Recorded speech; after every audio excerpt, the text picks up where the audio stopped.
The elevator shuddered to a halt on the 32nd floor of the Meridian Towers, its brass doors opening with a soft chime that echoed through the marble-lined hallway. Dorothy Chen stepped out carefully, her worn canvas shoes making barely a whisper against the polished granite floor. At 73 years old, her movements were deliberate but steady, each step carrying the quiet dignity of someone who had learned to navigate the world without drawing attention to herself. Before we jump back in, tell us where you're tuning in from, and if this story touches you, make sure you're subscribed, because tomorrow I've saved something extra special for you. Dorothy adjusted the strap of her weathered leather bag and glanced at the gleaming nameplate beside the heavy oak doors, Harrison and Associates Private Wealth Management. The late afternoon sun streamed through floor-to-ceiling windows, casting long shadows across the reception area she was about to enter. She had been cleaning these offices for nearly 5 years now, arriving every evening after the last client had departed and the final employee had headed home to their suburban lives. The security guard, Marcus, looked up from his desk and offered her a warm smile. He was one of the few people in the building who bothered to learn her name, always asking about her grandson Timothy and remembering to inquire about her herb garden on the small balcony of her downtown apartment. "Evening, Mrs. Chen," Marcus said, reaching for the sign-in clipboard. "How's Timothy doing with his college applications?" Dorothy's face lit up with the gentle glow that appeared whenever someone mentioned her grandson. "He's been working so hard on his essays," she replied, signing her name in careful script. "The boy wants to study engineering at Stanford. Can you believe that? His mind works in ways I never could understand, always building things and solving puzzles." Marcus chuckled. "Smart kid. Gets it from his grandmother, I bet." Dorothy shook her head modestly. "Oh no, that boy's brilliance is all his own. I just try to keep him fed and make sure he has a quiet place to study."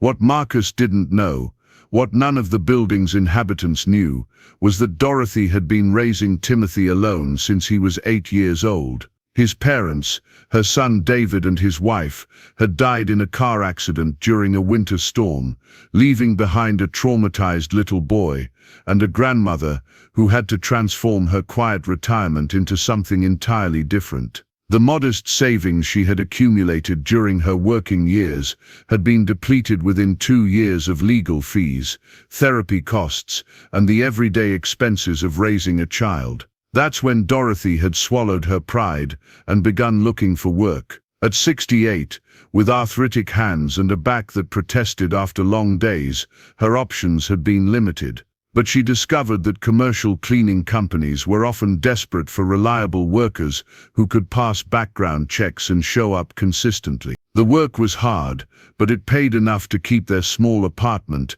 and put food on the table. Dorothy made her way through the reception area, past the leather sofas where wealthy clients waited for their appointments, past the abstract paintings that cost more than she earned in 6 months. The offices of Harrison and Associates managed investments for some of the city's most affluent families, handling portfolios worth millions of dollars. She had learned this by overhearing conversations during her evening shifts, when executives sometimes worked late and spoke freely, assuming she was invisible. The irony wasn't lost on her. While she scrubbed their floors and emptied their waste baskets, these men and women made financial decisions that affected more money than she would see in several lifetimes. Yet they rarely acknowledged her presence beyond a perfunctory nod when they passed her in the hallways. Tonight felt different, though.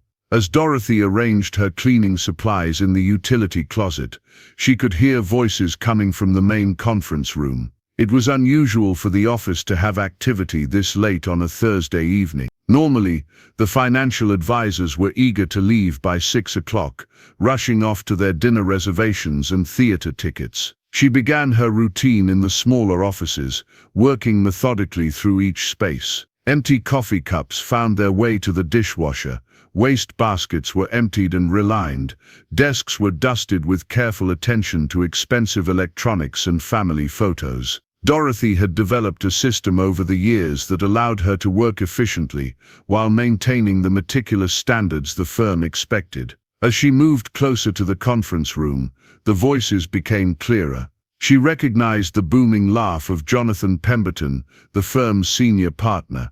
Pemberton was a man who filled any room he entered, both with his physical presence and his outsized personality. He had built Harrison and Associates from a small practice into one of the city's most prestigious wealth management firms, and he never let anyone forget it. Ladies and gentlemen, Pemberton's voice carried through the thick walls.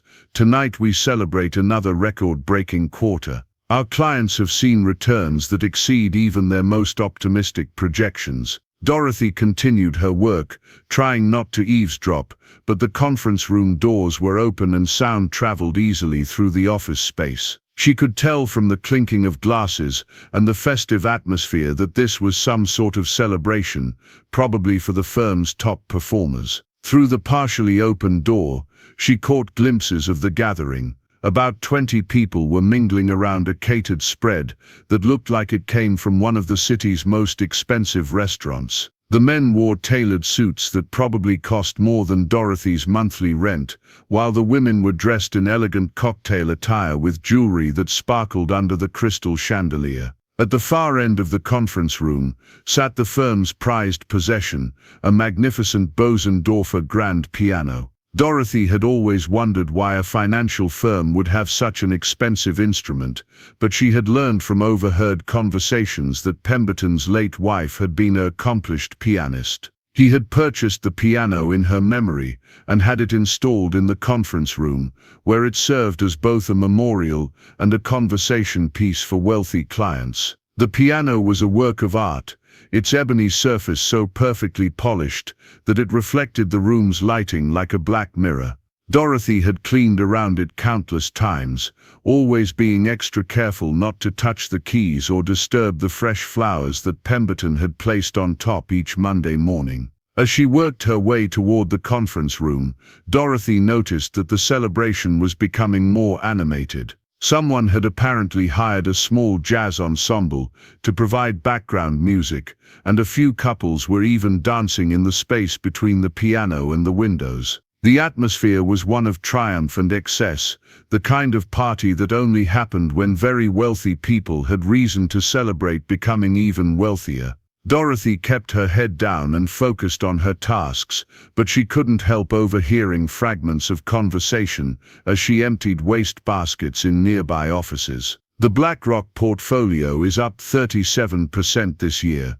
Did you see the commission checks? I'm buying that house in the Hamptons. Pemberton's outdone himself again. No one in the city comes close to our performance. She was cleaning the office adjacent to the conference room when she heard Pemberton's voice rise above the general chatter.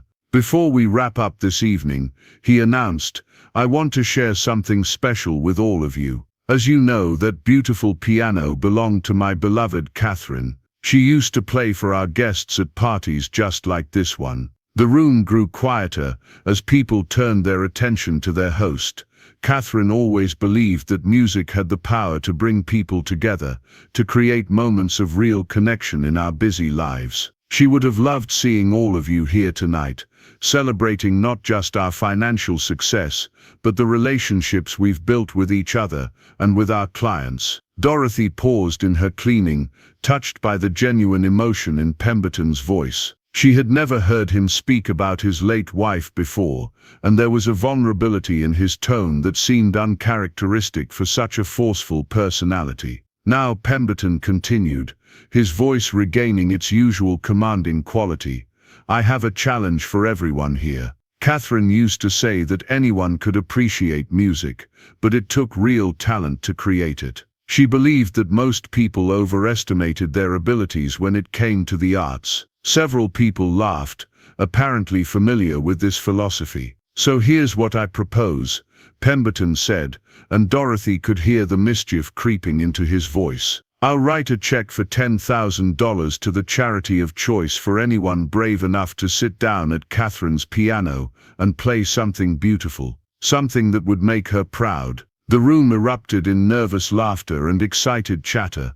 $10,000 was significant money, even for people who managed millions of dollars for a living. But, Pemberton continued, clearly enjoying himself, if you sit down at that piano and produce nothing but noise, if you embarrass Catherine's memory with your fumbling around, then you have to donate $1,000 to my charity of choice. And you have to admit in front of everyone here that some things in life should be left to the professionals. Dorothy finished emptying the waste basket and moved on to the next office, but she could still hear the animated discussion that followed Pemberton's challenge. Several people were debating whether anyone would be brave enough to try, while others were discussing who among them might actually have some musical training. "Come on, Robert," someone called out. "Didn't you take piano lessons as a kid?" "That was 40 years ago," came the laughing reply. "I can barely remember chopsticks, let alone anything that would impress Pemberton." "What about Sarah? She's always talking about her daughter's recitals." Listening to piano music and playing it are two completely different things. Sarah responded quickly. "I'm not about to humiliate myself in front of all of you." Dorothy continued her work, but she found herself thinking about the challenge. The piano was indeed beautiful, and she could understand why Pemberton's wife had treasured it. Music had always been important in her own life, though circumstances had forced her to set it aside many years ago. She was wiping down the water cooler outside the conference room when she heard footsteps approaching. A moment later, one of the junior associates emerged from the celebration, looking for the restroom. Preparing and narrating this story took us a lot of time, so if you are enjoying it, subscribe to our channel. It means a lot to us. Now back to the story. He was a young man named Bradley Chen, no relation to Dorothy, despite the shared surname, who had joined the firm straight from business school. Bradley nodded politely as he passed her, one of the few employees who consistently acknowledged her presence. When he returned from the restroom, he paused beside her. "Quite a party in there," he said conversationally. Dorothy smiled. "It sounds like you all have reason to celebrate." "We do," Bradley agreed. "It's been an incredible year for the firm. Mr. Pemberton is in rare form tonight with his piano challenge." "That's a beautiful instrument," Dorothy said, glancing toward the conference room. "It is," Bradley replied. "Apparently it cost more than most people's cars. Pemberton had it shipped here from Austria after his wife passed away. She was quite the musician, from what I've heard." Dorothy nodded thoughtfully. "Music is a wonderful gift." Bradley studied her face for a moment. "You sound like you speak from experience." Before Dorothy could respond, Pemberton's voice boomed from the conference room again. "Time's running out, people. Is no one going to take my challenge? $10,000 for a decent performance, and all I'm asking for is one song." Bradley grinned. He's not going to let this go. Pemberton loves being the center of attention, and he's convinced that nobody here has any real musical talent. "What makes him so certain?" Dorothy asked. "He's probably right," Bradley admitted. "We're all numbers people. Most of us can barely carry a tune, let alone play a concert grand piano." Dorothy was about to respond when they heard the sound of chair legs scraping against the floor, followed by applause and encouraging shouts. "Looks like someone's finally taking the bait," Bradley said. "I should get back in there to see who's brave enough to try." He hurried back into the conference room, leaving Dorothy alone in the hallway. She could hear the crowd gathering around the piano, offering encouragement and good-natured ribbing to whoever had accepted Pemberton's challenge. A few moments later, the sound of hesitant piano playing drifted through the open doors. Someone was attempting what sounded like a simplified version of Feu Elise, but the performance was halting and uncertain. Wrong notes punctuated the melody, and the timing was inconsistent. The audience was polite, offering scattered applause when the performance mercifully ended, but Dorothy could hear Pemberton's booming laughter above the rest. "Well, Margaret," he said, "that was certainly brave of you, but I think we can all agree that Catherine would not have been impressed. $1,000 to the Children's Hospital, if you please." More laughter followed, along with good-natured teasing as Margaret apparently returned to her seat. "Anyone else?" Pemberton called out. "Surely someone here can do better than that. $10,000 is still on the table for a performance worthy of this magnificent instrument." Dorothy continued her cleaning, but she found herself drawn toward the conference room despite her better judgment. She had always been curious about the piano, and tonight she was getting to hear it played for the first time, even if the performance hadn't been particularly skilled. She was dusting the reception desk when another brave soul apparently took the challenge. This time the song was "Happy Birthday," played with the mechanical precision of someone who had learned it by rote, but without any musical understanding. The performance was technically correct but completely lifeless. "Better," Pemberton conceded when the song ended. "At least you hit most of the right notes." But still nothing that would inspire Catherine. Another $1,000 for charity. Dorothy shook her head slightly. These people were treating the beautiful instrument like a party trick, a prop for their amusement rather than the serious musical instrument it was meant to be. She thought about Pemberton's wife and wondered what the woman would think of her beloved piano being used this way. The celebration continued, but no one else seemed willing to accept the challenge. Dorothy could hear conversations turning to other topics, as people apparently decided that Pemberton's $10,000 would remain safely in his account. She had finished most of her cleaning tasks and was preparing to tackle the conference room itself, when she heard Pemberton's voice rise above the crowd once again. "Ladies and gentlemen," he announced, "it appears that my $10,000 challenge will go unclaimed. As Catherine always said, some things require real talent and training. Music isn't something you can fake or stumble through." Dorothy paused outside the conference room doors, listening to the murmur of agreement from the guests. "But before we call it a night," Pemberton continued, "I want to make the challenge even more interesting. I'll double it to $20,000 for anyone who can sit down at that piano and play something truly beautiful, something that honors Catherine's memory and shows real musical understanding." The room fell silent. $20,000 was serious money, even for this crowd.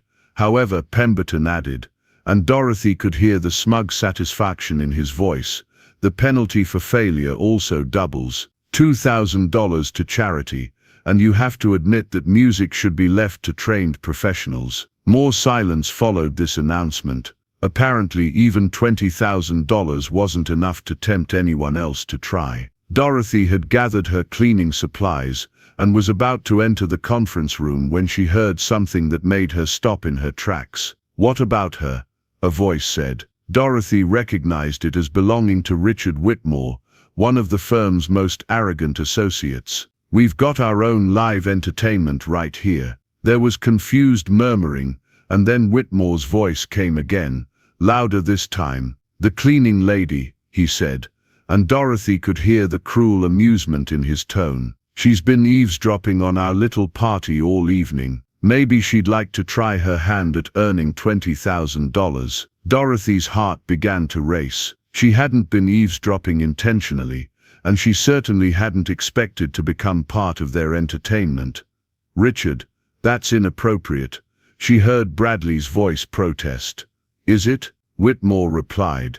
Pemberton's challenge was open to anyone. He didn't specify that it had to be a guest at the party. Dorothy could hear Pemberton's distinctive laugh. Well, he said, "this is an interesting development. Where is our industrious cleaning lady?" Dorothy realized she had no choice but to enter the room. Her cleaning cart was still in the hallway, and she needed to finish her work. She took a deep breath, straightened her shoulders, and wheeled her supplies through the conference room doors. The conversation stopped as she entered. 20 pairs of eyes turned toward her, some curious, some amused, some uncomfortable with the direction the evening had taken. Pemberton was standing near the piano, a man in his 60s with silver hair, and the kind of commanding presence that came from years of making important decisions. His face wore an expression of amused interest as he looked Dorothy up and down. "There she is," he said with false joviality, "our mysterious cleaning lady. What's your name, dear?" Dorothy felt her cheeks burn with embarrassment, but she kept her voice steady. "Dorothy Chen, sir." "Dorothy Chen," Pemberton repeated, as if testing how the name sounded. "Tell me, Dorothy, how long have you been working here?" "Almost 5 years, sir." "5 years," Pemberton mused. "And in all that time, you've been listening to our conversations, cleaning around our offices, observing our work. I imagine you've learned quite a bit about the financial world." Dorothy wasn't sure how to respond to that. "I just do my job, sir." "Of course you do," Pemberton said. "But my associate here suggests that you might be interested in my little musical challenge. $20,000 for anyone who can play something beautiful on my late wife's piano." Dorothy felt trapped. The entire room was watching her, waiting to see what she would say. She could feel the weight of their attention, the mixture of curiosity and condescension in their stares. "I couldn't accept your challenge, sir," she said quietly. "I'm here to work, not to interrupt your party." "Nonsense," Whitmore interjected. "This is America, land of opportunity. Anyone can try to better themselves, right? $20,000 would probably change your life." The condescending tone in his voice made Dorothy's jaw clench, but she kept her expression neutral. "Richard," Bradley warned again, "this isn't appropriate." "On the contrary," Pemberton said, clearly enjoying the drama, "I think it's fascinating. Here we have someone who's spent years in proximity to wealth and success, cleaning up after her betters, and now she has a chance to actually earn some real money for herself." He walked closer to Dorothy, studying her with the same calculating look he probably used when evaluating investment opportunities. "The question is," Pemberton continued, "does she have the courage to try? Or will she admit that some things in life are simply beyond the reach of people in her position?" Dorothy felt anger beginning to build in her chest, but she forced herself to remain calm. She thought about Timothy at home, probably studying for his calculus test, unaware that his grandmother was being treated like a performing animal for the amusement of wealthy strangers. "I appreciate the offer, sir," she said carefully, "but I don't know how to play piano." "I suspected as much," Pemberton said with satisfaction. "But that raises an interesting philosophical question, doesn't it? You've been around this piano for 5 years. You've heard our conversations about music and culture. Do you think that exposure has given you any real understanding of what it takes to create art?" Several people in the room looked uncomfortable with the direction of the conversation, but no one spoke up to stop it. "I think," Dorothy said slowly, "that music is something that speaks to the heart. Whether someone can create it or just appreciate it depends on many factors." "How diplomatic," Whitmore said with a sneer. "But we're not talking about appreciation, we're talking about ability.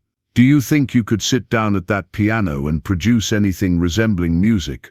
Dorothy looked at the beautiful instrument, its polished surface reflecting the warm light of the chandelier. She thought about all the times she had cleaned around it, careful not to disturb its pristine condition. She thought about the woman who had once played it, who had filled rooms with beautiful music and brought joy to people's lives. "Every instrument has the potential to create something beautiful," she said finally, "but it depends on who's playing it and what they bring to the music." Pemberton clapped his hands together with delight. "Excellent answer, very philosophical, but philosophy doesn't make music, does it? Talent makes music, training makes music, skill makes music." He gestured toward the piano with a theatrical flourish. "So I'll ask you directly, Dorothy Chen, would you like to accept my challenge?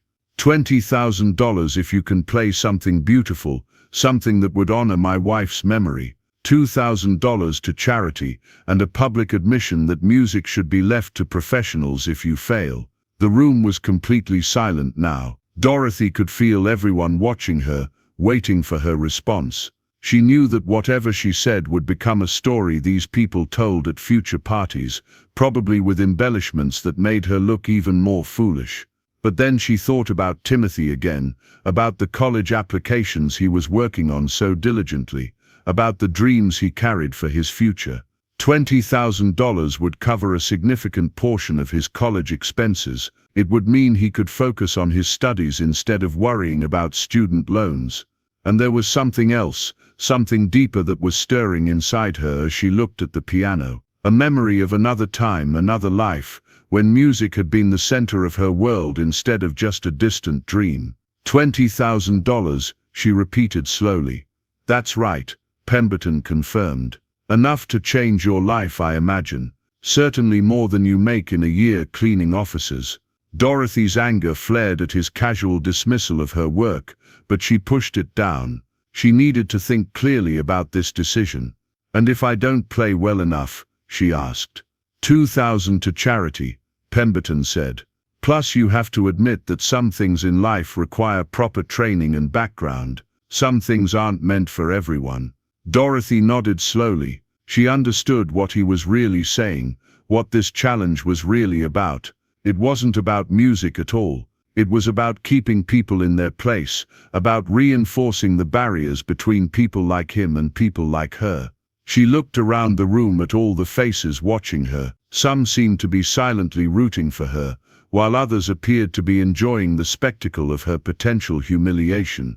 But one face stood out from the rest. Near the back of the room, partially hidden behind a group of executives, stood an elderly woman Dorothy had never seen before. The woman was elegantly dressed in a way that suggested old money rather than new wealth, and her eyes held an expression of intense interest rather than amusement. Something about the woman's face reminded Dorothy of the framed photograph she had seen on Pemberton's desk, though she couldn't quite place why. The woman seemed to be studying Dorothy with the same careful attention that Dorothy used when examining a particularly challenging cleaning task. Dorothy made her decision. "I'll accept your challenge, Mr. Pemberton," she said quietly. The room erupted in surprised murmurs and excited whispers. Several people applauded, though Dorothy couldn't tell if they were encouraging her or simply enjoying the entertainment. Pemberton's eyes lit up with anticipation. "Wonderful. Ladies and gentlemen, it appears we have ourselves a real contest." He gestured grandly toward the piano. "The stage is yours, Dorothy. Show us what 5 years of proximity to culture and refinement have taught you." Dorothy set down her cleaning supplies and walked slowly toward the piano. Each step felt surreal, as if she were moving through a dream.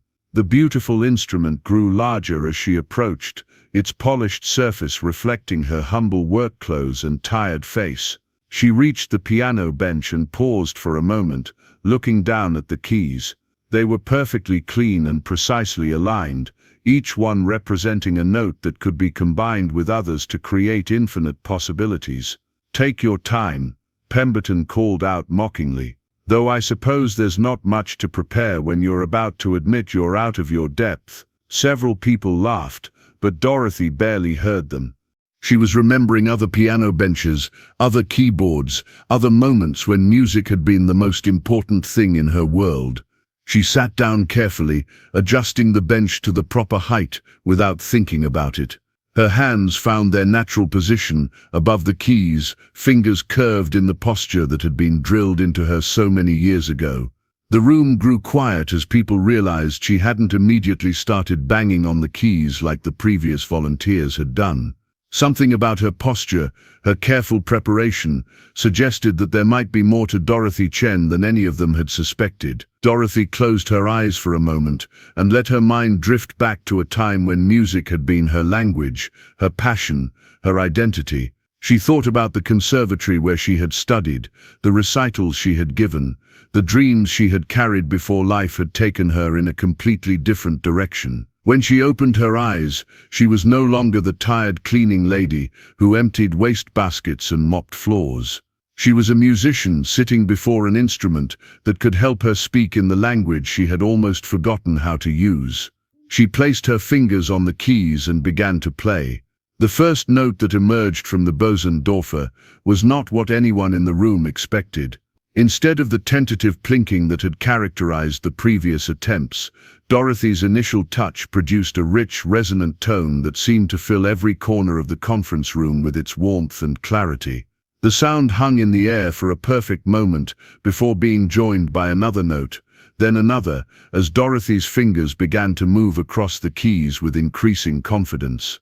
She had chosen to begin with Debussy's Clair de Lune, a piece that required not just technical skill, but an understanding of how to paint emotions with sound. The opening measures floated through the room like moonlight on water, each phrase flowing seamlessly into the next with the kind of natural musicality that couldn't be taught or faked.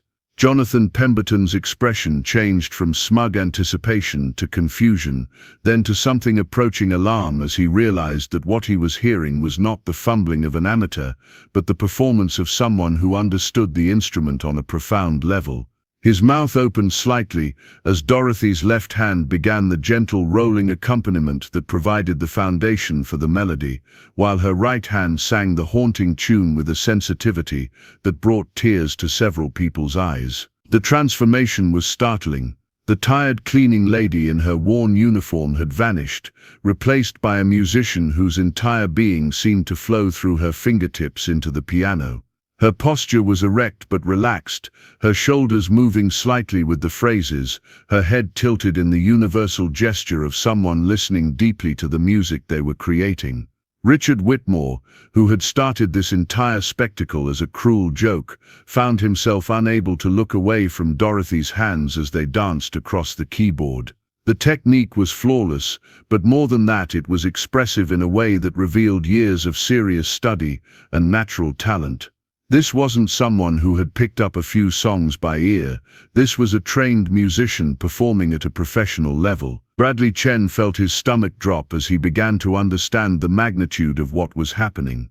He had worked with Dorothy for 2 years, passing her in the hallways, making polite conversation, never imagining that she possessed skills that surpassed those of most people he knew. The realization that they had all been blind to her true capabilities made him feel ashamed of his own assumptions. Dr. Margaret Harrison, one of the firm's founding partners, leaned forward in her chair as the music washed over her. She had studied piano as a child and had enough musical education to recognize exceptional talent when she heard it.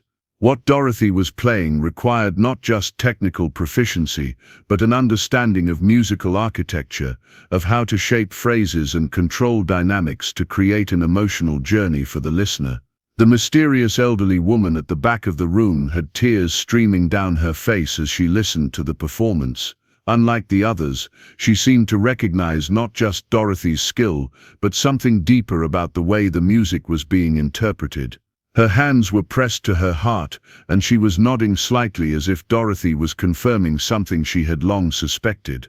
As the piece moved through its various sections, Dorothy's playing revealed layer upon layer of musical sophistication. The way she handled the technically demanding passages in the middle section showed years of disciplined practice, while her treatment of the return to the main theme demonstrated an artistic maturity that typically took decades to develop. Pemberton had stopped making his sardonic comments and was staring at Dorothy with a mixture of shock and growing apprehension. This was not going according to his script. The cleaning lady was supposed to embarrass herself, to provide confirmation of his worldview about the natural order of things. Instead, she was delivering a performance that was better than most of the concerts he had attended at the city's premier venues. The final section of Clair de Lune requires the performer to create a sense of ethereal beauty, as if the music itself were dissolving into moonbeams. Dorothy's touch became even lighter, her phrasing more spacious, until the last notes seemed to fade away like a beautiful dream. When she lifted her hands from the keys, the silence that followed was profound and complete. For nearly 30 seconds, no one in the room moved or spoke. The performance had been so unexpected, so completely contrary to their assumptions, that most of the guests were still processing what they had witnessed. Several people had tears in their eyes, moved not just by the beauty of the music, but by the realization of how wrong they had been about the woman who cleaned their offices. The first sound to break the silence was a sob from the elderly woman at the back of the room. All eyes turned toward her as she stepped forward, her elegant composure cracking as she approached the piano. Catherine Pemberton whispered, his face going pale as he recognized his sister-in-law. "What are you doing here?" Catherine Pemberton Morrison, Jonathan's late wife's sister, ignored her brother-in-law and walked directly to Dorothy, who was still sitting at the piano bench looking somewhat dazed by her own performance. "My dear," Catherine said, her voice trembling with emotion, "that was exactly how Elizabeth used to play that piece. Every phrase, every touch, every moment of silence. You didn't just play the music, you understood it." Dorothy looked up at the elegant woman with confusion. "I'm sorry, I don't understand." "Elizabeth was my sister," Catherine explained, glancing back at Pemberton with an expression that was part anger, part disappointment. "She was a concert pianist before she married Jonathan. That piano belonged to her, and she played it with the same sensitivity, the same musical intelligence that you just demonstrated." The revelation hit the room like a thunderbolt. Jonathan Pemberton's late wife had been a professional musician, a fact that cast his entire challenge in a different light. He had been using his wife's memory and her instrument to humiliate people, when Elizabeth herself had been someone who would have understood and appreciated Dorothy's talent. "You knew," Catherine said to Pemberton, her voice rising with indignation, "you knew Elizabeth believed that musical talent could come from anywhere, from any background. She spent years giving free lessons to children who couldn't afford them. She would be horrified by what you've done here tonight." Pemberton stammered, trying to find words to defend himself, but Catherine wasn't finished. "Elizabeth always said that music was a universal language, that it belonged to everyone who could speak it fluently. She would have been thrilled to discover someone with this kind of talent, regardless of their circumstances." Dorothy was struggling to process what was happening. The performance had awakened memories and emotions she had buried for decades, and now she was being confronted with information that recontextualized the entire evening.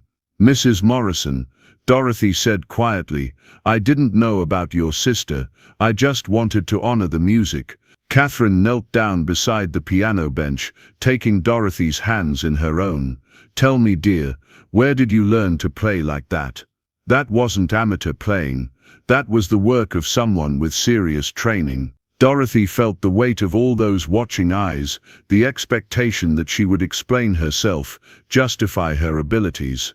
She thought about Timothy at home, about the life she had built from the ashes of her former dreams, about the secrets she had kept even from the people closest to her. "I studied at the New England Conservatory," she said finally, her voice barely above a whisper. "I graduated with a master's degree in piano performance 45 years ago." The gasps that filled the room were audible. A master's degree from the New England Conservatory represented the highest level of musical education available in the country.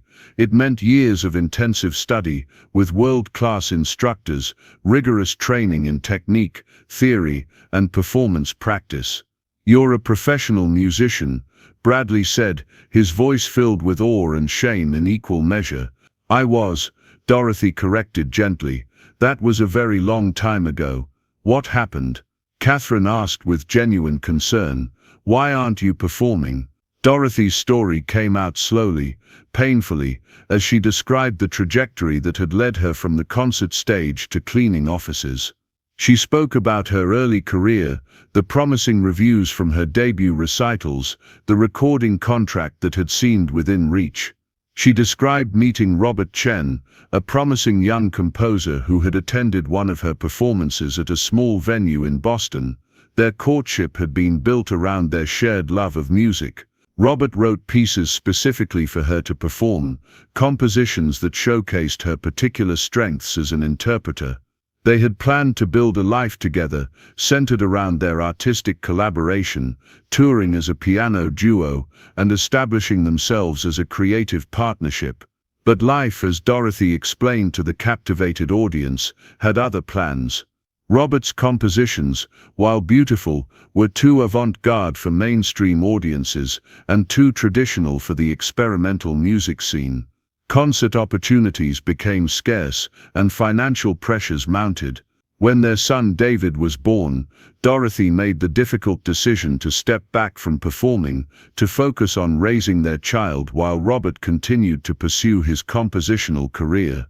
I thought it would be temporary, Dorothy said, her voice heavy with old regret. I planned to return to performing once David was older, once Robert's career was more established, but the music world moves quickly, and stepping away for even a few years can mean losing the connections and momentum that a performing career requires. Robert had eventually found work as a music teacher at a local high school, while Dorothy supplemented their income by giving private piano lessons. They were happy, she explained, even if their lives hadn't followed the grand artistic trajectory they had once envisioned. Music remained central to their daily existence, and they were raising their son to appreciate and understand the art form that had brought them together. Then came the accident. Robert and David, now grown and married with a young son of his own, had been driving home from a family dinner when their car was hit by a drunk driver. Both were killed instantly, leaving Dorothy to raise 8-year-old Timothy while dealing with her own devastating grief. I tried to keep playing, Dorothy continued, her voice breaking slightly. But every time I sat at the piano, all I could hear was Robert's music. All I could think about was the life we had planned together. Music became a source of pain rather than joy. The insurance settlement had been modest, barely enough to cover funeral expenses and provide a small cushion for Timothy's immediate needs. Dorothy had been 58 years old, too young for Social Security, but too old to easily find employment in her field. The few music teaching positions available went to younger candidates with more recent experience. So I did what I had to do, she said simply. I found work that would pay the bills and allow me to take care of Timothy. Cleaning services were always looking for reliable workers, and the hours worked well with his school schedule. The room was silent as people absorbed the magnitude of Dorothy's sacrifice. She had given up not just a career, but an entire identity, transforming herself from an accomplished artist into a service worker in order to provide for her grandson. But you kept playing, Catherine observed. What we just heard, that level of skill doesn't maintain itself without practice. Dorothy smiled sadly. Late at night, after I finished my cleaning rounds, I would sit at this piano for just a few minutes. Never long enough for anyone to notice, but enough to keep my fingers limber and my musical memory alive. I told myself it was just for personal satisfaction, but I think I was also preserving something for Timothy, in case he ever showed interest in music. Pemberton, who had been standing frozen throughout Dorothy's story, finally found his voice. Timothy, he repeated. Your grandson. How old is he now? 17, Dorothy replied. He's applying to colleges. He wants to study engineering. And he doesn't know, Catherine said gently. He doesn't know about your background, your training. Dorothy shook her head. I didn't want him to feel burdened by my unfulfilled dreams. I wanted him to find his own path, to pursue whatever brought him joy and fulfillment. The irony wasn't lost on anyone in the room. Dorothy had hidden her extraordinary talents and sacrificed her artistic identity to provide opportunities for her grandson, never telling him about the rich musical heritage that was part of his family legacy. Richard Whitmore, who had started the evening's drama with his cruel suggestion, was standing near the windows with his head down, clearly struggling with the guilt of what his actions had revealed. He had intended to humiliate Dorothy for his own amusement, never imagining that his mockery would expose a story of such profound sacrifice and hidden dignity. $20,000, Pemberton said suddenly, his voice hoarse with emotion. I owe you $20,000. Dorothy looked up at him with surprise. Mr. Pemberton, I don't need your money. I just wanted to play the music. But you earned it, he insisted. What you just performed was more beautiful than anything I've heard in this room, more worthy of Elizabeth's memory than anything I could have imagined. He walked to his briefcase and pulled out his checkbook, his hands shaking slightly as he began to write. $20,000 was the agreement, but that doesn't seem like nearly enough. This performance, your story, everything you've sacrificed, it deserves so much more recognition. Catherine was still holding Dorothy's hands, studying her face with the intensity of someone making an important decision. Dorothy, she said finally, I want to offer you something that my sister would have insisted on if she was still alive." She paused, gathering her thoughts, then continued with growing excitement. "Elizabeth established a foundation before she died, dedicated to supporting musicians who had been displaced by circumstances beyond their control. We've been looking for the right person to become our first artist in residence, someone who could serve as both a performer and a teacher for other musicians who need a second chance." Dorothy stared at her in disbelief. "I couldn't possibly accept something like that. I've been away from the music world for too long." "Nonsense," Catherine said firmly. "What we just heard proves that your musical instincts and technical abilities are intact. You would need some time to build up your performance stamina and expand your repertoire, but the foundation would provide support during that transition period." She turned to address the room. "Ladies and gentlemen, I think we've all witnessed something extraordinary tonight. We've discovered not just a hidden talent, but a person of remarkable character who has sacrificed her own dreams to provide for her family. Elizabeth would have insisted that we do everything possible to help Dorothy reclaim her rightful place in the musical world." The response from the crowd was immediate and overwhelming. People began speaking at once, offering support, contacts and opportunities. Dr. Harrison mentioned that the firm's charitable foundation could provide additional funding. Bradley volunteered to help with any administrative or legal matters. Even some of the guests who had seemed most uncomfortable with the evening's revelations were now eager to contribute to Dorothy's comeback. But Dorothy was looking overwhelmed by the sudden attention and generosity. She had lived for so many years with her secrets, accepting her circumstances as permanent, that the possibility of change seemed almost frightening. "This is all very generous," she said, standing up from the piano bench. "But I need to think about Timothy. He's my first priority, and I can't make any decisions that might affect his future without discussing it with him." "Of course," Catherine agreed. "But Dorothy, please understand that accepting help doesn't mean abandoning your responsibilities to your grandson. Elizabeth's foundation is specifically designed to support musicians while allowing them to maintain their family obligations." Pemberton had finished writing his check and was holding it out to Dorothy with an expression of genuine humility. "Please take this," he said. "Not because of any bet or challenge, but because you've shown me something about character and grace that I had forgotten existed." Dorothy looked at the check and gasped. He had written it for $50,000. "Mr. Pemberton, this is far too much." "It's not nearly enough," he replied. "What you've given us tonight, the beauty of that performance and the lesson in human dignity, is priceless. Please take it for Timothy's education, for your future, for whatever you need to rebuild the life that circumstances took away from you." As Dorothy stood there holding the check, surrounded by people who an hour earlier had seen her only as invisible help, she felt a mixture of emotions that was almost overwhelming. Relief that her financial worries about Timothy's college expenses had suddenly evaporated.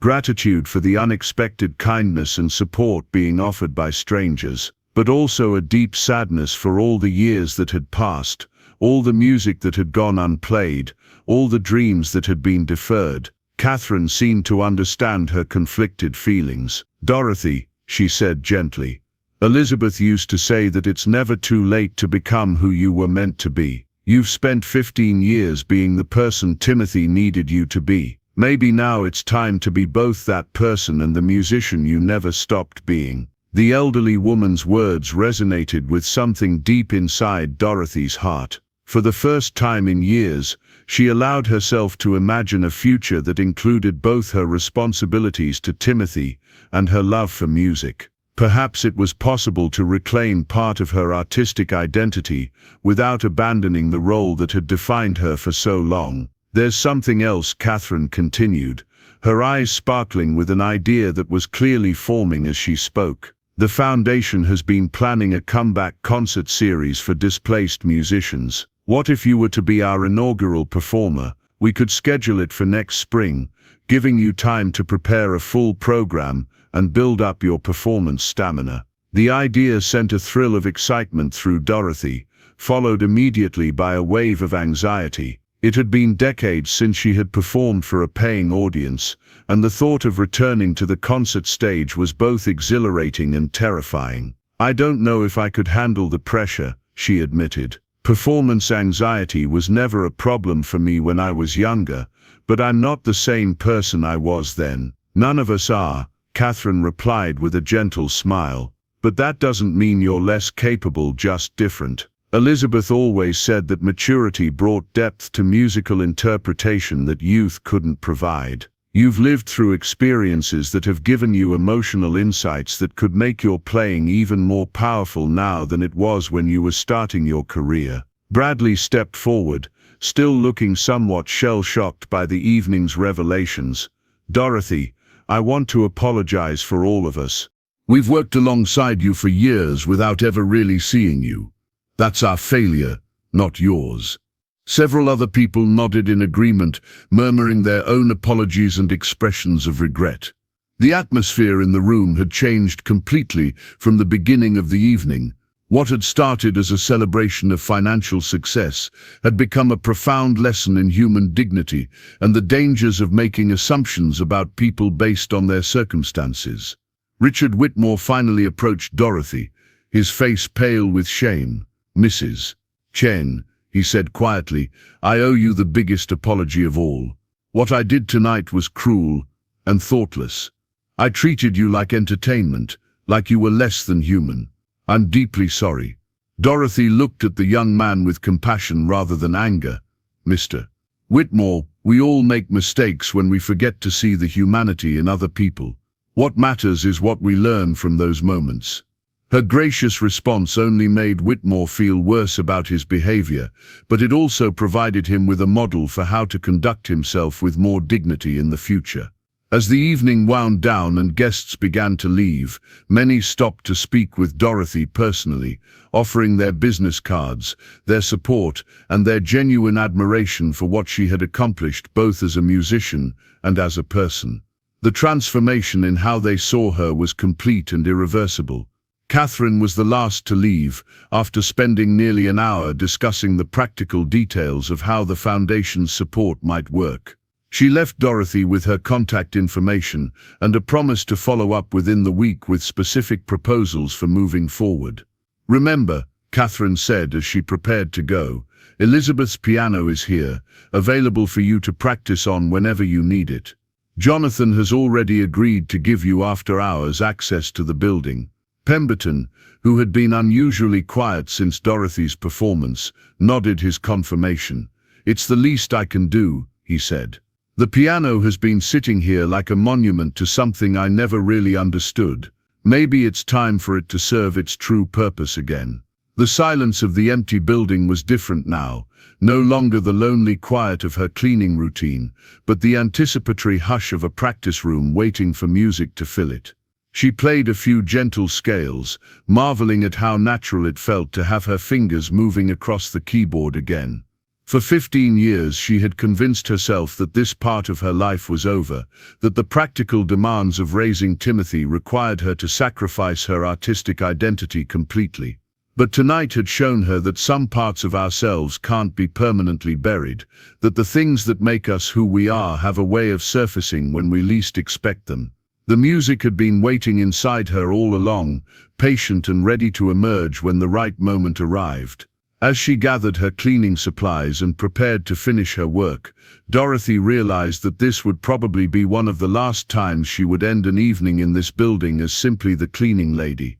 Whatever happened with Catherine's foundation, whatever direction her life took from this point forward, she would never again be invisible in the way she had been for the past 5 years. The thought was both liberating and frightening. Invisibility had been a kind of protection, a way of moving through the world without having to explain herself or justify her choices.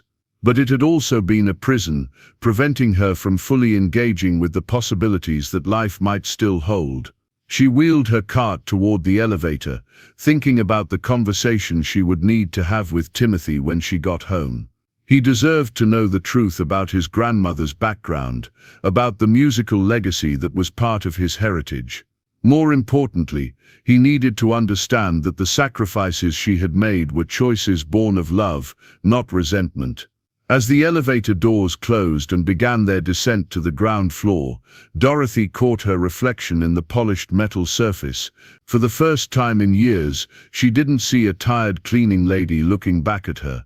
She saw a musician, a teacher, a woman who had discovered that it might not be too late to reclaim the dreams she thought she had lost forever. The next chapter of her life was about to begin, and for the first time in 15 years, Dorothy Chen felt truly hopeful about what it might contain. Timothy Chen stared at his grandmother across their small kitchen table, his calculus textbook forgotten as he processed what she had just told him.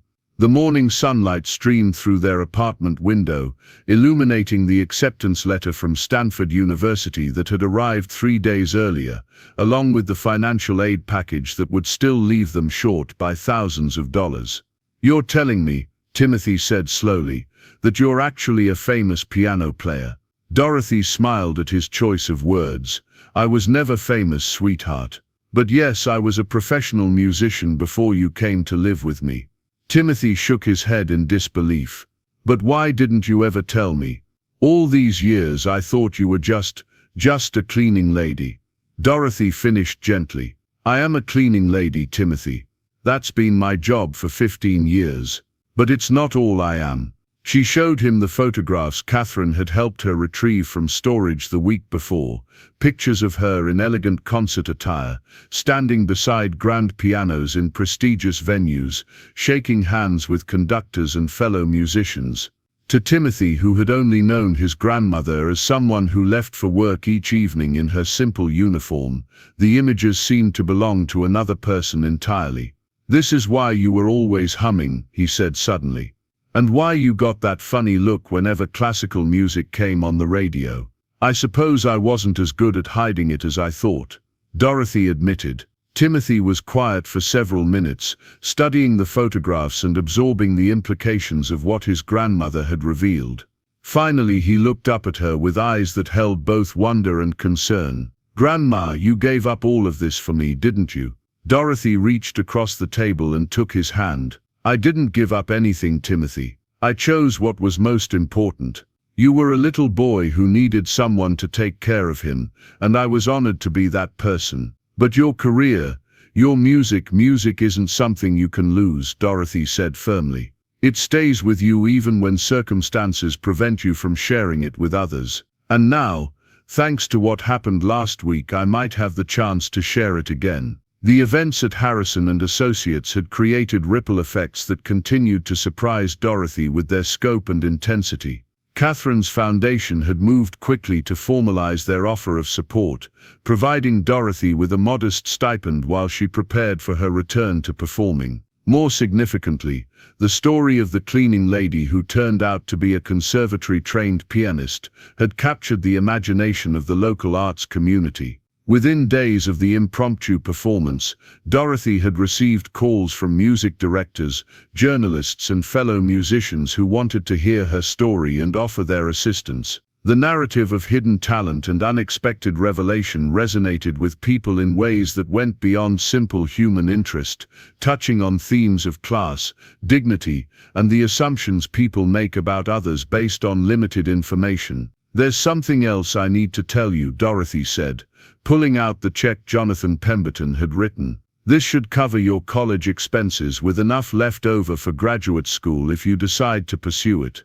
Timothy's eyes widened as he read the amount. $50,000. "Grandma, this is incredible. But are you sure this is real?" "Very real," Dorothy confirmed.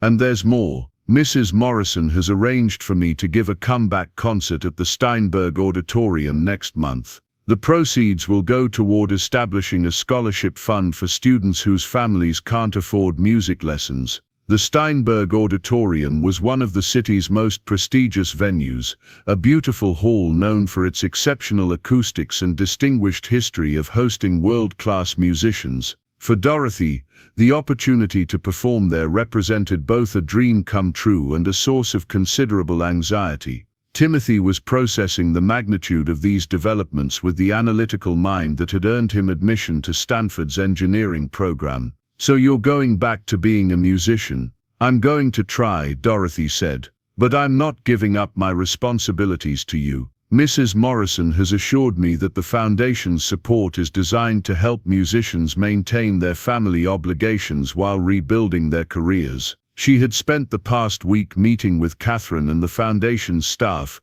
working out the practical details of how her transition back to professional music might unfold. The plan was ambitious but carefully structured, beginning with the comeback concert and potentially leading to a teaching position at a local conservatory and regular performance opportunities. The apartment Dorothy and Timothy shared was modest, but it would soon be enhanced by the addition of a piano. Catherine had insisted on providing an instrument for practice, recognizing that Dorothy would need to rebuild her performance stamina and expand her repertoire beyond the pieces she had maintained during her years of secret late-night sessions. "I'm proud of you, Grandma," Timothy said suddenly. "Not just for being this amazing musician I never knew about, but for everything you sacrificed to take care of me. I understand now why you worked so hard, why you were always tired but never complained." Dorothy felt tears welling up in her eyes. She had worried about how Timothy would react to learning about her past, concerned that he might feel guilty about the choices she had made on his behalf. Instead, his response reflected the thoughtful, compassionate young man she had raised him to become. "There's one more thing," she said, reaching into her purse for a small wrapped package. "I want you to have this." Timothy unwrapped the gift to reveal a pocket watch that had belonged to his grandfather Robert.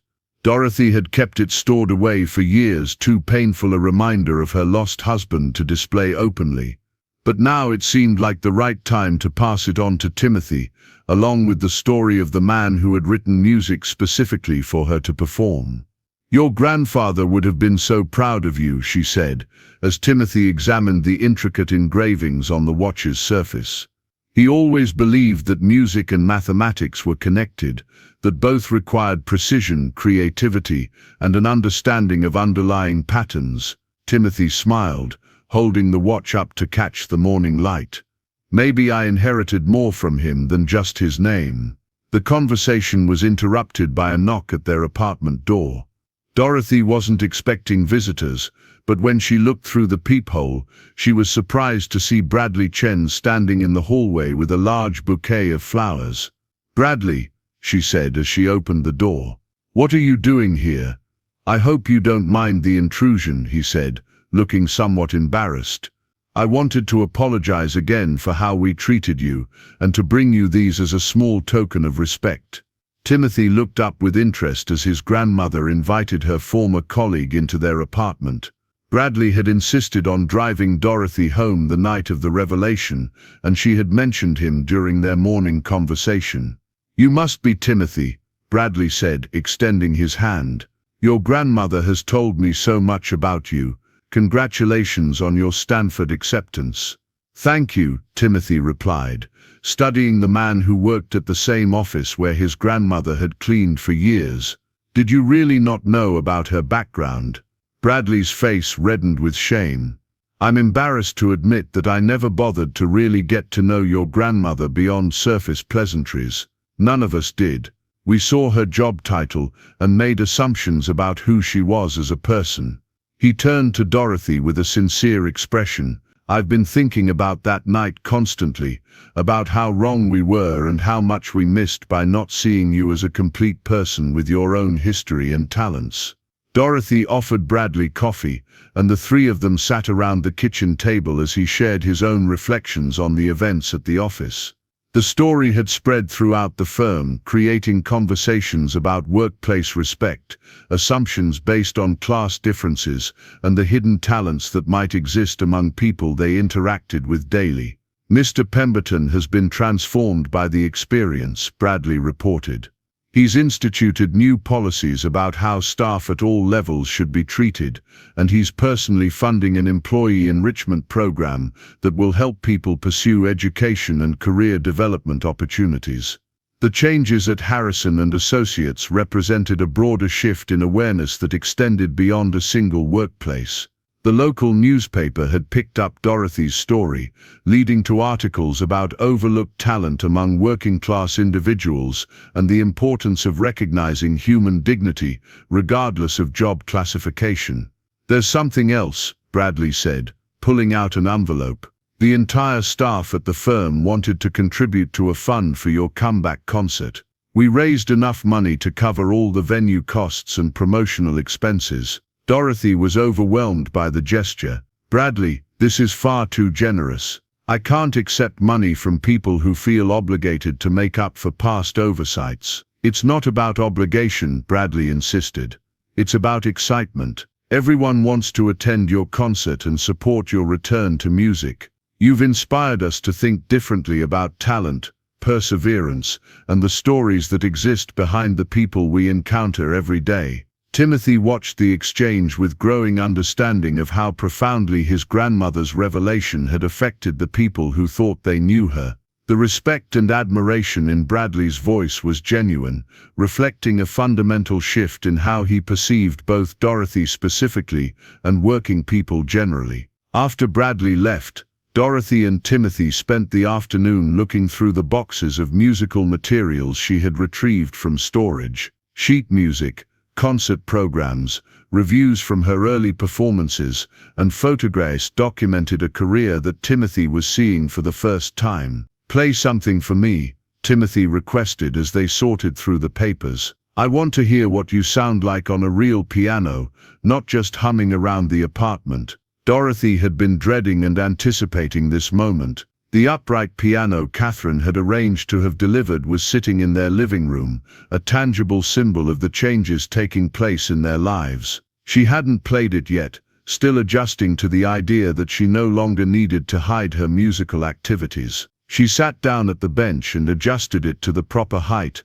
her hands finding their familiar position above the keys. Timothy pulled up a chair beside her, eager to witness the transformation he had heard about but never seen. Dorothy began with a simple bark invention, allowing her fingers to reacquaint themselves with the feel of a piano in her own home. The music filled their small apartment with a richness and beauty that seemed to transform the space itself. Timothy watched in fascination as his grandmother's entire demeanor changed, her years falling away as she lost herself in the mathematics of melody and harmony. "It's beautiful," he whispered, when she finished the piece. "You look so happy when you play." "Music has always been my first language," Dorothy explained. "Everything else I learned later, but music was something I understood from the very beginning." She played several more pieces, each one revealing different aspects of her musical personality. Timothy could see why she had been successful as a professional performer,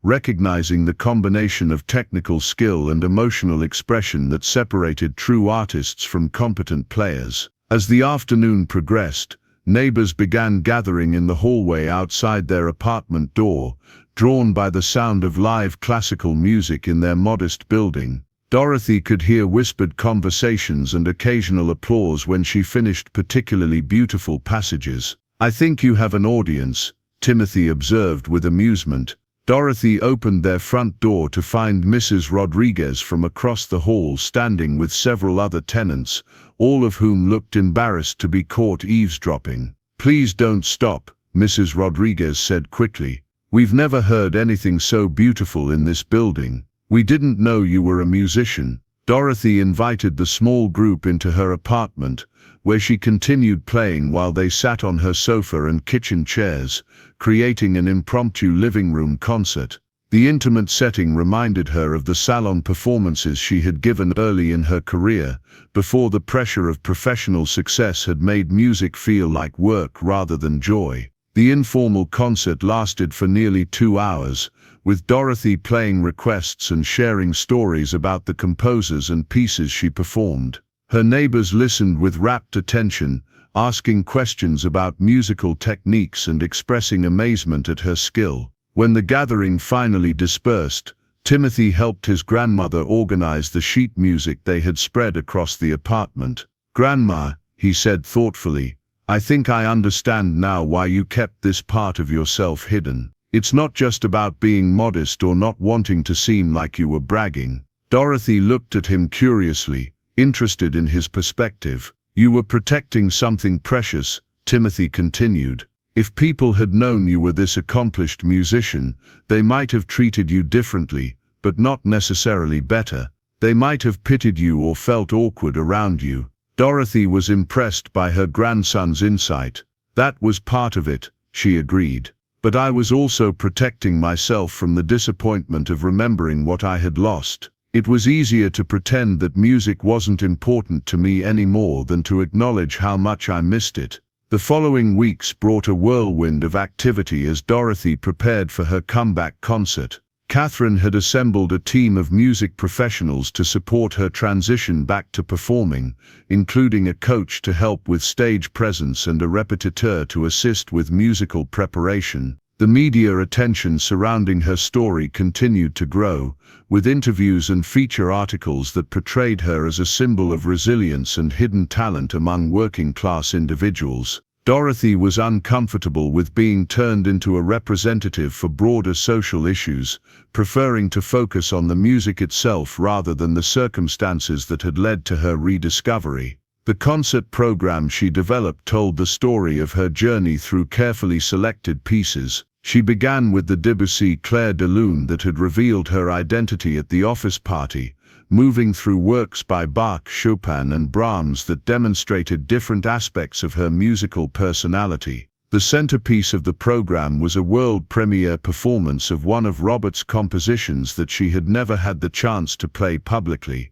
Catherine had helped her locate the manuscript in her stored materials, and Dorothy spent weeks learning the piece that her late husband had written specifically for her interpretive style. As the concert date approached, Dorothy found herself experiencing the familiar mixture of excitement and nerves that had characterized her performing days decades earlier. The difference was that now she had the perspective of age and experience, along with a deeper understanding of what music meant to her personally, rather than professionally.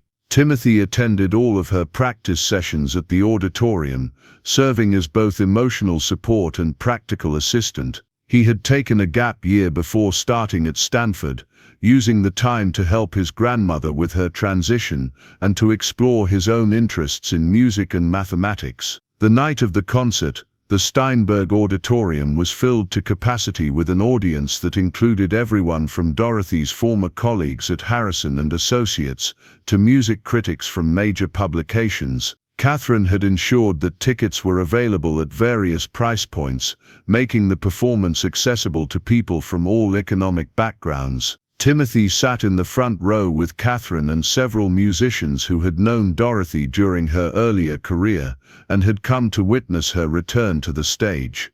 Jonathan Pemberton was also in attendance, along with most of the staff from his firm, all of them eager to support the woman whose hidden talents had taught them so much about dignity and respect.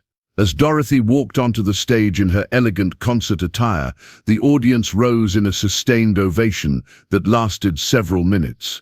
She stood beside the beautiful Steinway grand piano, looking out at the sea of faces that represented so many different aspects of her life, coming together in a single moment.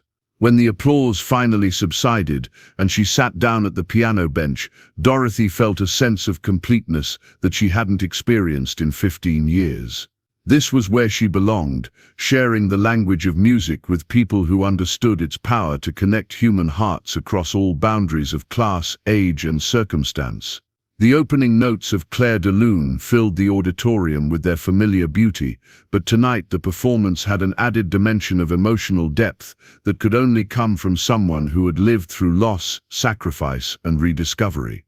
The audience listened in absolute silence, captivated by the story being told through music. As the concert progressed through its carefully planned program, Dorothy felt the years of hidden practice and suppressed musical identity flowing out through her fingertips. Each piece was both a technical demonstration and an emotional statement, proof that talent and artistry could survive even the most challenging circumstances. The premiere of Robert's composition created a moment of profound emotional intensity as Dorothy played music that had been written for her voice but never heard by an audience. The piece seemed to speak directly to the journey she had taken, acknowledging both loss and hope in language that only music could provide. When the final notes faded away and Dorothy rose from the piano bench, the audience erupted in an ovation that lasted nearly 10 minutes. People were crying, shouting, and expressing their appreciation for a performance that transcended entertainment to become a statement about human resilience and the enduring power of art. In the months that followed, Dorothy's life settled into a new rhythm that combined teaching, performing, and the ongoing joy of watching Timothy flourish in his own pursuits. The scholarship fund established through her concert had grown substantially, providing music education opportunities for dozens of children whose families couldn't afford private lessons. Catherine's foundation had offered her a permanent position as artist-in-residence, allowing her to maintain a steady income while pursuing the performance opportunities that continued to arise from her newfound recognition. She had recorded an album that was receiving critical acclaim and planning a small tour of regional venues. Most importantly, Dorothy had discovered that it was possible to reclaim a lost identity without abandoning the person she had become during the years of sacrifice. She remained proud of her work ethic, her dedication to Timothy, and her ability to find dignity in whatever circumstances life presented. Timothy had developed his own relationship with music, not as a potential career but as an appreciation for the mathematical principles underlying harmonic structure. He often attended his grandmother's performances and had begun studying piano himself, discovering that his analytical mind could approach music from an entirely different direction than Dorothy's intuitive artistry.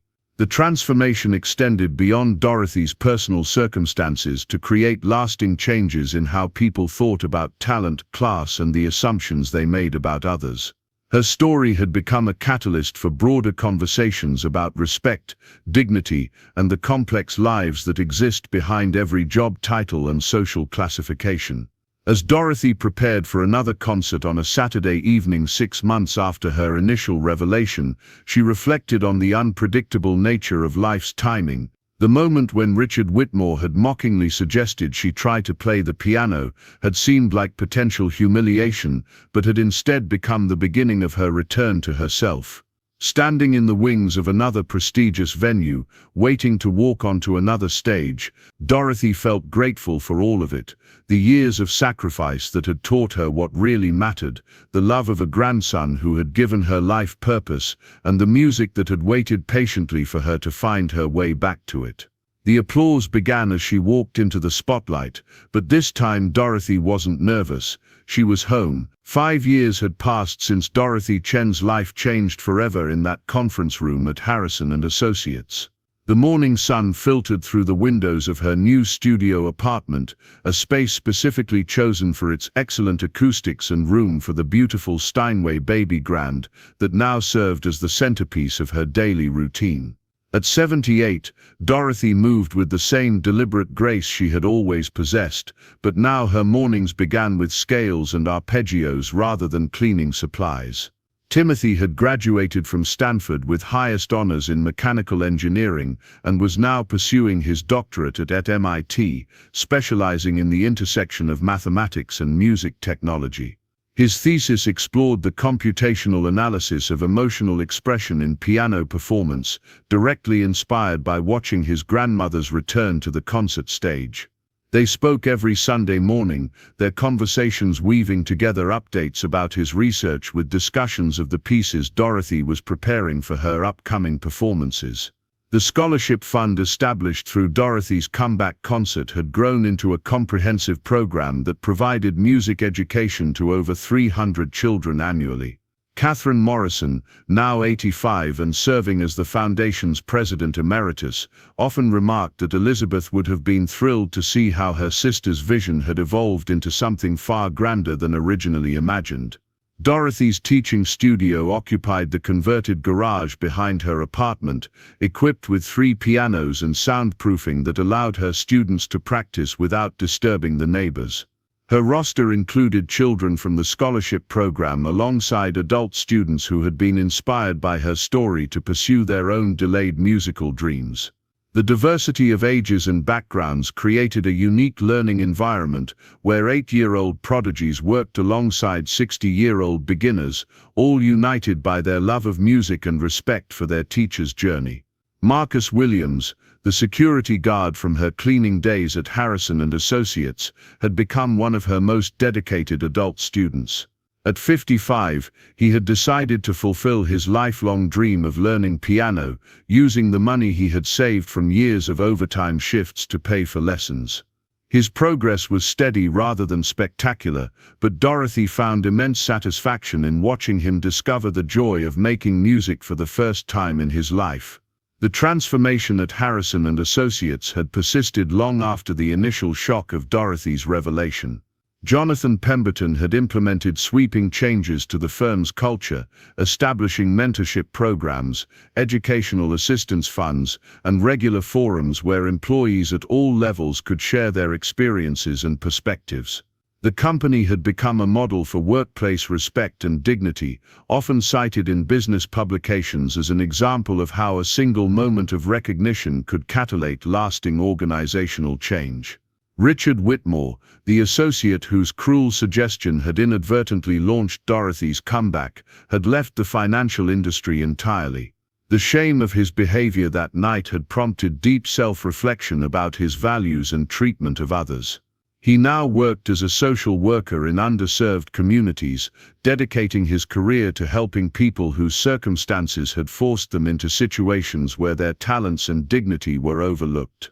He and Dorothy exchanged Christmas cards each year, their correspondence marking his ongoing journey toward becoming a more compassionate person.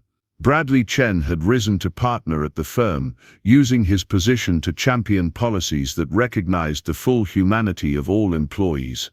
He credited his interactions with Dorothy as a turning point in his understanding of leadership and respect. His office displayed a framed program from Dorothy's comeback concert, signed with her gratitude for his friendship during her transition back to music. Dorothy's performance schedule had settled into a comfortable rhythm of monthly recitals at intimate venues around the region, along with 2 or 3 major concerts each year at prestigious halls. The critics who reviewed her performances consistently noted the emotional depth and maturity that distinguished her playing from younger artists, describing her interpretations as possessing a wisdom that could only come from a life fully lived. Her recording career had flourished beyond anyone's expectations. The album of Chopin nocturnes she had released 2 years earlier had reached the top of classical music charts and earned a Grammy nomination. Music critics praised her ability to find fresh insights in familiar repertoire, bringing decades of life experience to compositions that many performers approached with technical proficiency but limited emotional understanding. The most meaningful aspect of Dorothy's new life was the network of relationships she had built within the classical music community. Fellow musicians who had initially been curious about the cleaning lady turned concert pianist had become genuine friends and collaborators. She had performed chamber music with string quartets, accompanied vocalists, and even premiered new compositions written specifically for her interpretive style. Sarah Chen, a musicologist at the local university and distant relative who had discovered Dorothy through newspaper coverage of her story, had begun documenting the oral histories of musicians whose careers had been interrupted by circumstances beyond their control. Dorothy's willingness to share her experiences had helped create a growing archive of stories that challenged conventional narratives about artistic success and failure.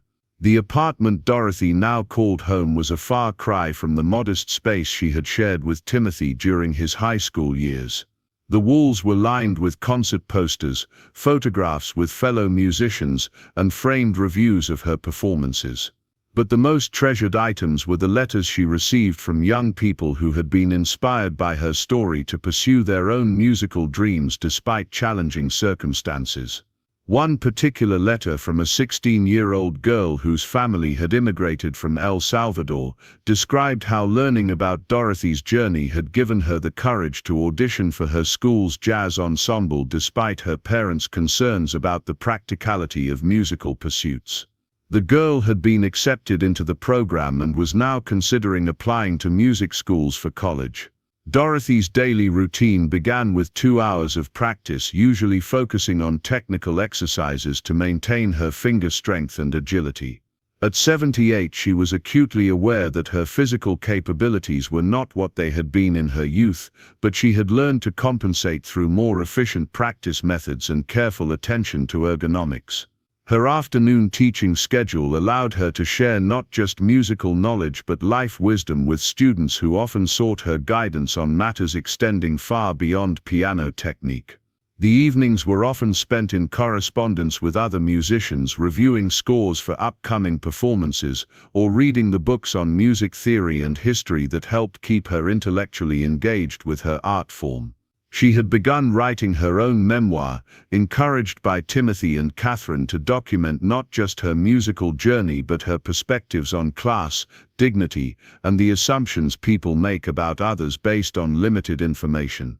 The memoir project had proven more challenging than anticipated, requiring Dorothy to revisit painful memories of loss and struggle, while also celebrating the unexpected joy of rediscovering her artistic identity. She worked with a professional writer who helped her shape the narrative into something that could resonate with readers facing their own challenges and deferred dreams. Dorothy's relationship with Timothy had evolved into something approaching a true friendship between adults, with their shared experiences creating bonds that transcended the traditional grandmother-grandson dynamic. His success at MIT was a source of immense pride, but more importantly, she admired the young man he had become: thoughtful, compassionate, and committed to using his talents in service of others. During his most recent visit, Timothy had shared his plans for establishing a non-profit organization that would develop technology to make music education more accessible to underserved communities. His engineering background, combined with his first-hand understanding of music's transformative power, positioned him uniquely to create innovative solutions for educational equity.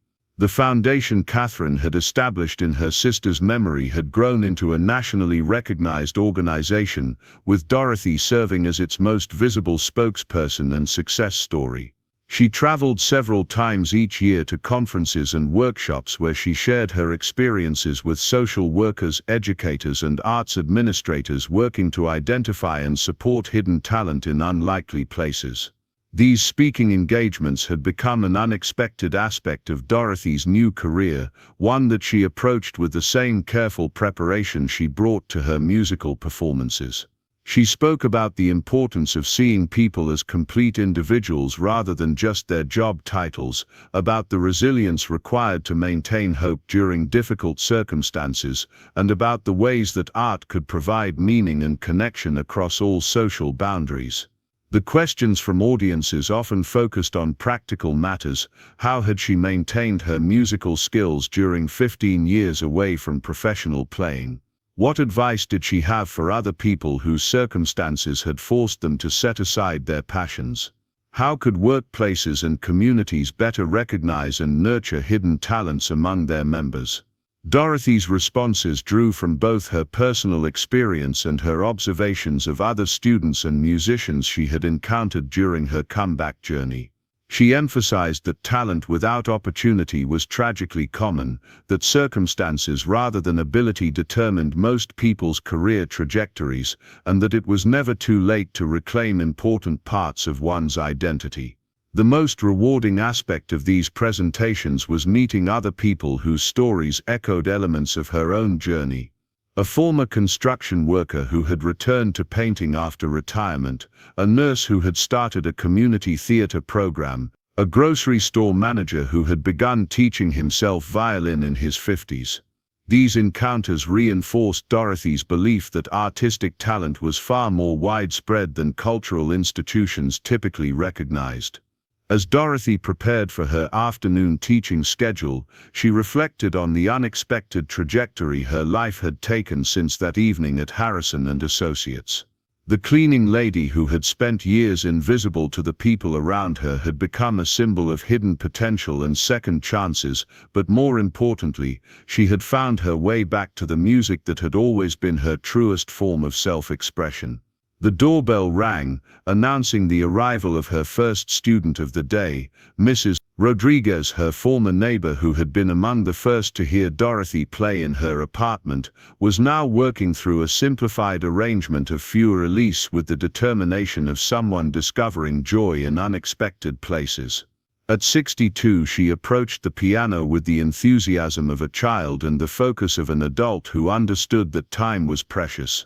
As Dorothy opened the door to welcome her student, she felt the familiar surge of gratitude that had become a constant companion during the past 5 years. The music that had waited patiently through years of loss and sacrifice had returned to fill her days with purpose and beauty. The relationships that had formed around that music had created a community of mutual support and shared passion that enriched every aspect of her life. The afternoon sun streamed through the studio windows, illuminating the piano where another lesson in both music and life was about to begin. Dorothy Chen, former cleaning lady and current artist in residence, settled onto the piano bench beside her student, ready to share once again the language that had never really left her heart. Up next, you've got 2 more standout stories right on your screen. If this one hit the mark, you won't want to pass these up. Just click and check them out.